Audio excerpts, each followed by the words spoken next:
kind of a miracle that here at, August the 16th was his birthday, and it was just a few weeks ago we tripped over this fact and decided for his 100th birthday we really needed to do something.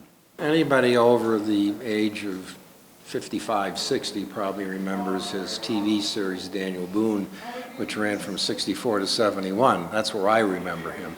Before that, of course, was the Davy Crockett series. Captain, meet up with Davy Crockett, king of the wild frontier. Davy Crockett, huh?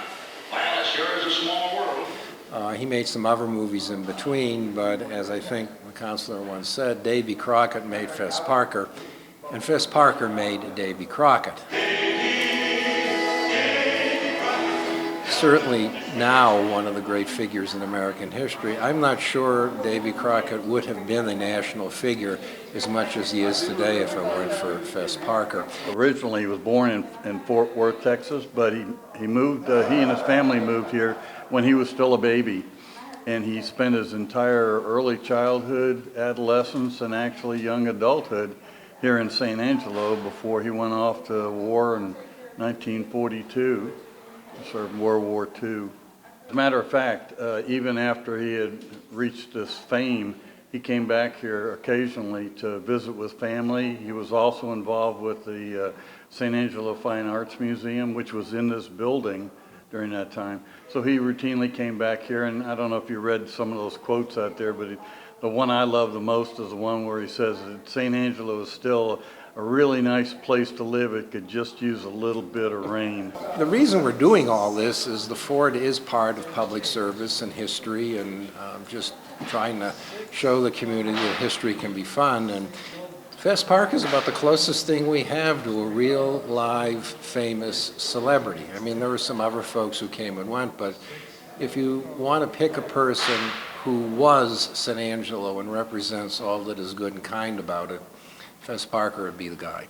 I've never read or met anyone talking about him who didn't say he was just a nice fellow, and that doesn't often happen after 2 decades in Hollywood.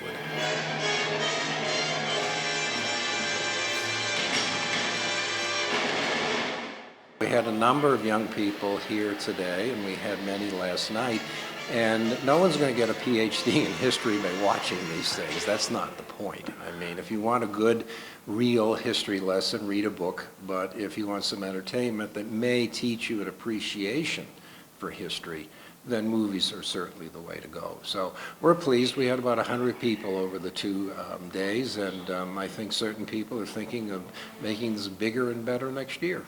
There are some other plans too, because there is no permanent memorial to Fess Parker in town. But I believe there's at least some movement towards creating something, whether it's a mural like we have for Willie Nelson, which most everybody sees in town and loves, of his impact. I mean, those of us who lived through that period, this was the biggest craze that perhaps ever happened in the country up until that time. With all the kids that wanted to get that coonskin cap and the old Betsy rifle. It was a really big thing, even bigger than the hula hoop. Or Batman. Or Batman. We should point out the family in California was absolutely thrilled and delighted that we were doing this, and I think for his birthday last night, they had a grand dinner, and I'm told it was catered by a famous Texas restaurant. So Fess Parker still lives in the spirit of Texas.